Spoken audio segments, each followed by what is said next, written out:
اعوذ باللہ من الشیطان الرجیم بسم اللہ الرحمن الرحیم۔ السلام علیکم۔ آج ہمارا موضوع ہے مجرمہ نتاشا اقبال۔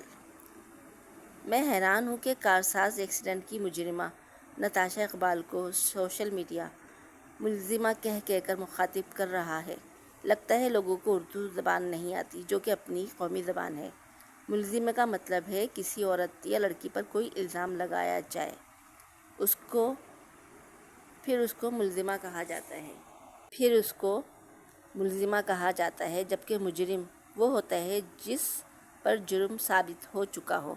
اس مجرمہ نتاشا کے جرم کی پوری دنیا شاہد ہے، لیکن ہر کوئی اس کو ملزمہ نتاشا کہے جا رہا ہے۔ پھر جناح ہاسپٹل کے ڈاکٹر چنی لال، جو کہ ایک ہندو ڈاکٹر ہیں، آفرین ہے ان کی دیانت داری پر کہ ان کو 20 کروڑ کی آفر آئی کہ اس مجرمہ کو پاگل ڈکلیئر کر دو، مگر انہوں نے اپنے شعبے کی لاج رکھی اور سچ بول کر پوری دنیا کو حیران کر دیا۔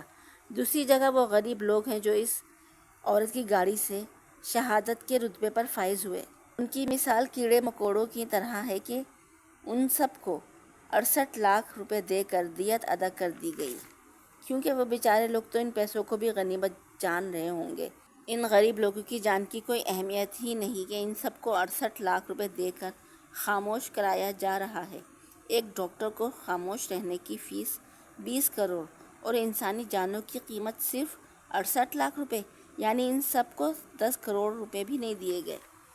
6 افراد کو اپنی گاڑی کے نیچے کچل کر صرف 2 باپ بیٹی کے قتل کو بتایا جا رہا ہے، کیونکہ ان کی ویڈیو CCTV کیمرے میں قید ہو گئی۔ اس لیے سارا میڈیا صرف 2 افراد کے قتل کو ہی منظر عام پر لا رہا ہے۔ یہی تو ہمارے ملک کا قانون ہے کہ امیر اور دولت مندوں کے لیے سب بک جاتے ہیں اور غریبوں کے لیے کسی کی آواز بلند نہیں ہوتی۔ خیر، ان باپ بیٹی کے لیے تو پورا میڈیا آواز اٹھا رہا ہے۔ اللہ کرے کہ یہ امیر لوگ ان سب غریبوں کے دکھ کا ازالہ کر دیں۔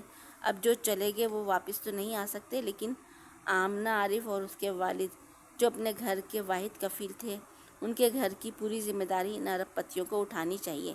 اب اگر وہ ان غریبوں کے لیے کروڑوں روپے خرچ کریں گے تو ان کو جگہ جگہ کروڑوں روپے ادا نہیں کرنے پڑیں گے، اور ان غریبوں کے دکھ کا ازالہ بھی ہو جائے گا۔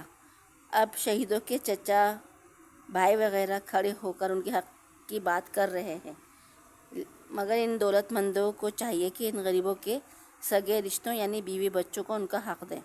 اگر اس دولت مند عورت کو دنیا میں آزادی مل گئی اور اس نے ان غریبوں کے دکھوں کا اور غموں کا ازالہ نہیں کیا تو آخرت کا دن بھی ضرور آئے گا، پھر وہاں کیسے آزادی ملے گی؟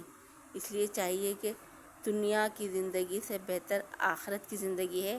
یہاں کی عیش پرستی ارب خرب روپے جو ہے ایک آزمائش ہے، تو اس آزمائش پہ پورا اتریں اور غریبوں کے کام آئیں، کیونکہ غریبوں کے کام آنے سے ہی اللہ تعالیٰ آپ کو ہر قسم کے دکھ تکلیف سے بچا سکتا ہے۔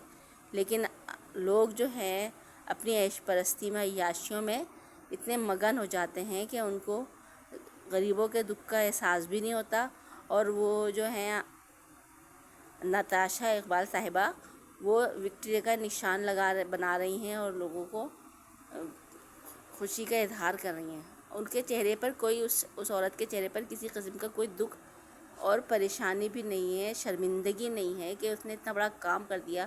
5 سے 6 افراد کو موت کے گھاٹ اتار کر اس کے چہرے پر اطمینان و سکون کیسے ہے؟ اس کا ضمیر کیا مر چکا ہے؟ وہ مردہ ضمیر بن چکی ہے کہ اس کو احساس بھی نہیں ہے کہ اس نے کیا کارنامہ انجام دیا ہے۔ اللہ اس کے حال پر رحم کرے اور اللہ ہدایت دے، آمین ثم آمین۔ آج کے لیے اتنے ہی۔ اگر آپ کو میری باتیں پسند آئی ہیں تو آپ میرے چینل کو لائک، سبسکرائب اور شیئر ضرور کریں۔ اللہ حافظ، اللہ نگہبان۔